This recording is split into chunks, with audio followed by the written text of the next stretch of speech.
channel. In the lead up to Remembrance Day here in Australia, I thought I would give you guys a tutorial on my Remembrance poppy. Now, if you would prefer a written pattern instead of this video, or if you would just like to have the pattern as well as the video, you can find the written pattern for free on my blog. I will put the link in the description below so you can go and find it. Okay, so to get started, all we're using today is a red and black acrylic yarn. Obviously, these are the colors of poppies, but if you wanted to use different colors, that is completely fine as well. But yeah, for today's purposes, we're using red and black. I've also got here my 4mm crochet hook. In saying that, I'm only using a 4mm because I am using an 8-ply yarn. If you're using a different yarn, feel free to use the corresponding hook size to your yarn. I've also just got some scissors here and a needle for sewing in my ends, which I'll just move to the side for now because we don't need those yet. Alright, now we're going to start off with our black yarn, and this is the center color of our poppy.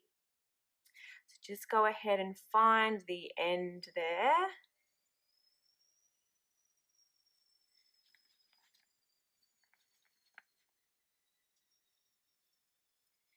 Now, my pattern does tell you to start with chain 4. You could also use a magic circle for this. I'm just going to go with the chain 4 since that's what it says in my pattern, and it is a little bit more beginner friendly. But if you are comfortable with the magic circle and you want to start with one of those, please feel free. Okay, so we are going to start off with a chain 4. 1, 2, 3, 4, and then we're going to join it to create a loop. So back into that very first chain stitch, slip stitch, and you'll see now that we've got a loop. Now we're going to chain 3, which then counts as our very first stitch. So 1, 2, 3, which will count as our first double crochet. Now we're going to double crochet 11 more double crochets into the center of our loop there. So if you can see that little hole in the middle, I know black yarn is really hard to see, but hopefully you guys can see that hole in the middle there, in the middle of your loop. So you are just going to now double crochet 11 double crochet into that center circle.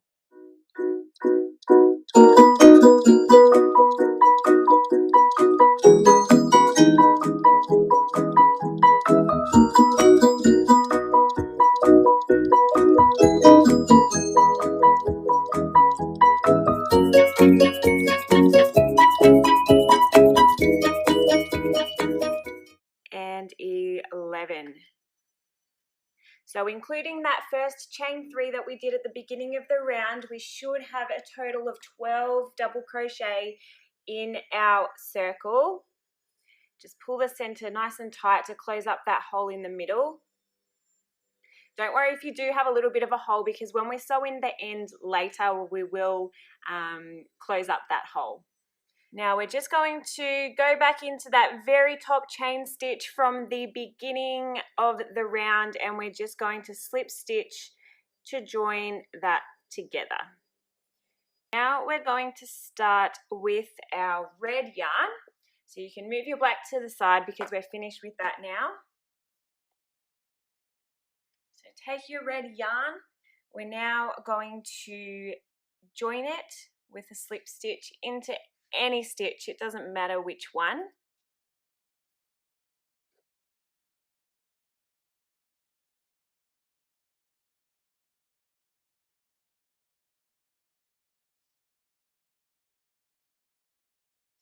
Like so.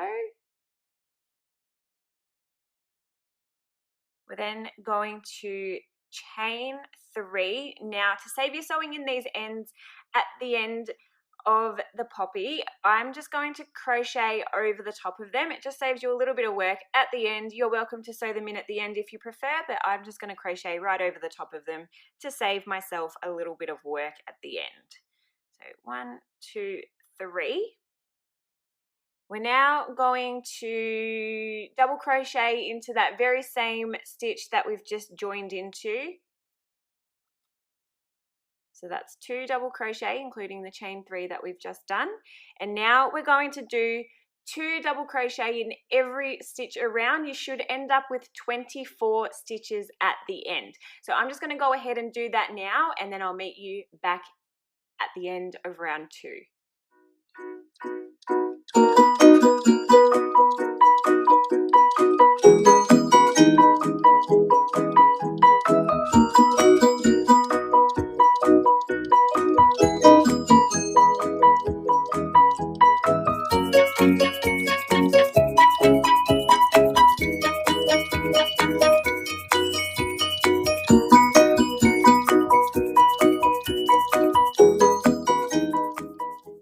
Okay, so here we are at the end of round 2.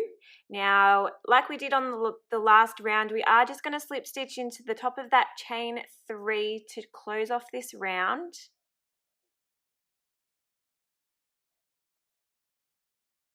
Like so. So you should have something that looks a little bit like this. And now we're just going to chain 1, which will count as your first single crochet.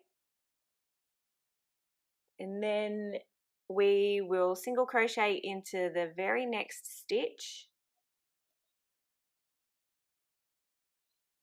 And then we're going to do 2 double crochet in the next 4 stitches. So 1,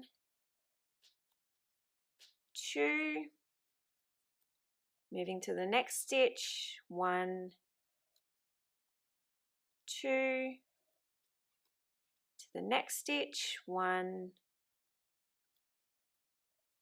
2, next stitch, 1 and 2. So we've got a total of 2, 4, 6, 8 double crochet in a row, so 2 in each stitch. Now we're going to single crochet in the next 2 stitches. And we're just going to repeat that all the way around. So in the next 4 stitches we'll be doing 2 double crochet, 1, 2, next stitch, 1, 2, next stitch, 1, 2, next stitch, 1 and 2. And then again, 2 single crochet, 1, 2, and then another 2 double crochet in the next 4 stitches. 1, 2, 1, 2, 1, 2, 1, 2. And again, 2 single crochet in the next 2 stitches. So, sorry, 1 single crochet in the next 2 stitches. 1, 2, and then another 2 double crochet in the next 4 stitches. 1, 2, 1, 2, 1, 2, 1, 2. Alrighty, so far it should look like this. You see that it has started to take shape. And now to finish off this round, we're just going to slip stitch into that very first chain 1 that we did at the very beginning. It may be a little bit tricky.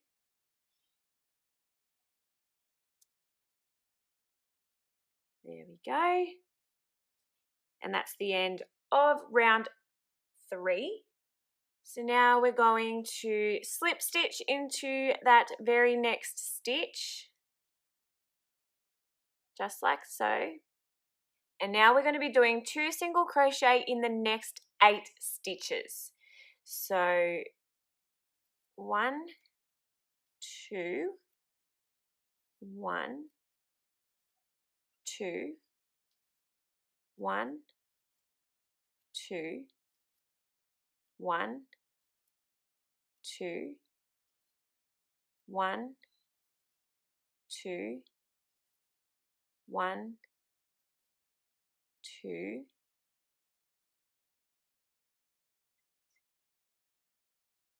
1, 2, 1, 2,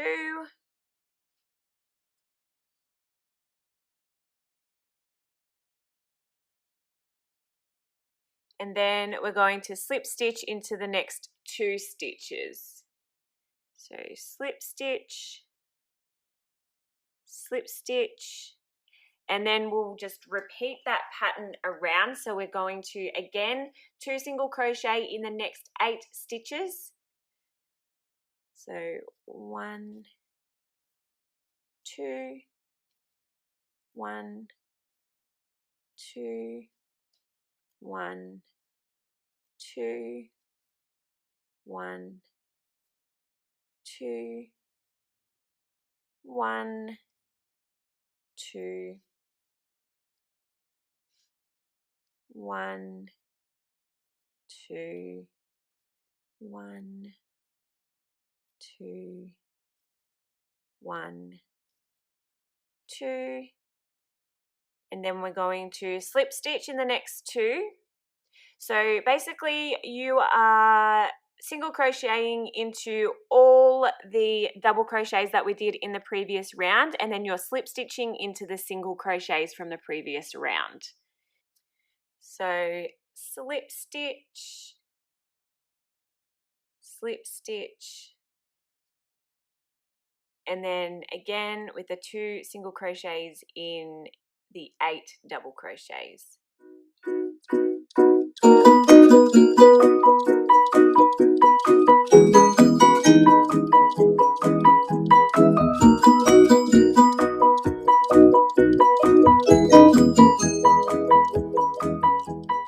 And then again, slip stitching into the next 2 single crochets from the previous round.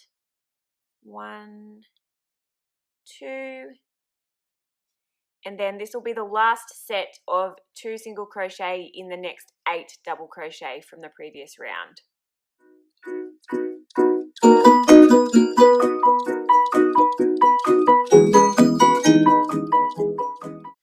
Alright, so we're here at the end of our very last round, which is round 4. Now to finish off this round, we're just going to slip stitch into that very first slip stitch that we did at the beginning.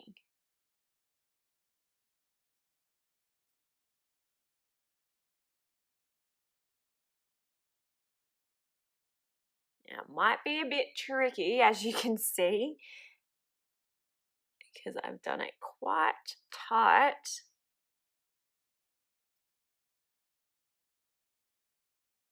But there we go. So now that is your poppy complete. So you may now go and cut the end. Pull through. And I'm just going to go in and fasten that end off.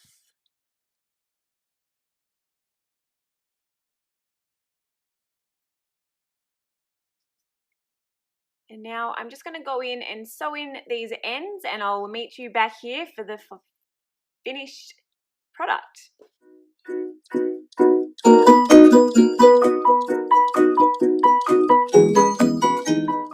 Now remember before when I told you that us sewing in the ends would help to close up that center hole? So when you're sewing in the ends, you want to go in under that very first row of stitches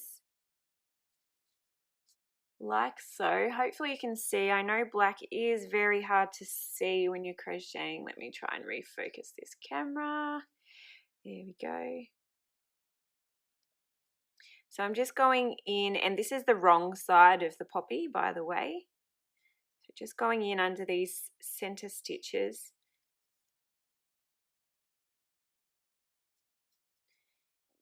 And just pulling to tighten as I go, and you'll see once I'm done that that center hole is pretty much non-existent.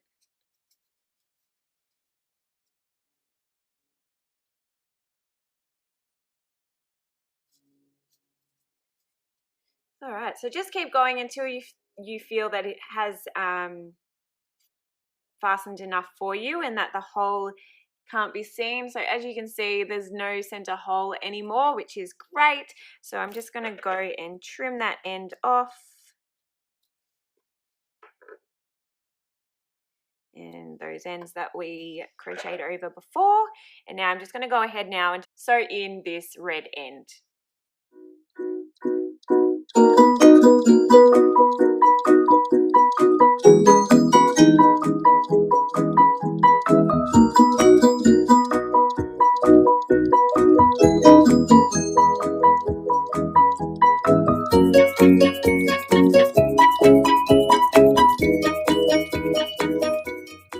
Alright, so all my ends have been sewn in, and you can see now that this is the finished product. You may want to go ahead and block the poppy just so it sits a little more flat. Depending on your tension, you may find that it does turn up a little in the middle of the petals. Some people like that because it does add a little bit of texture to the poppy, but if you wanted to go and block it, that can certainly be done, and it may give it a nice flat look if that's the look you're going for. You could also join a whole heap of these together and make yourself a bunting, which would look really, really beautiful. Add them to a wreath, or you could even add a little safety pin in the back and use it as a brooch and wear it yourself on Remembrance Day. So thank you guys so much for watching. I hope you enjoyed this pattern. If you did like it, please don't forget to give me a thumbs up, and if you haven't already, please go and subscribe to my channel. Thanks guys, thanks so much for watching.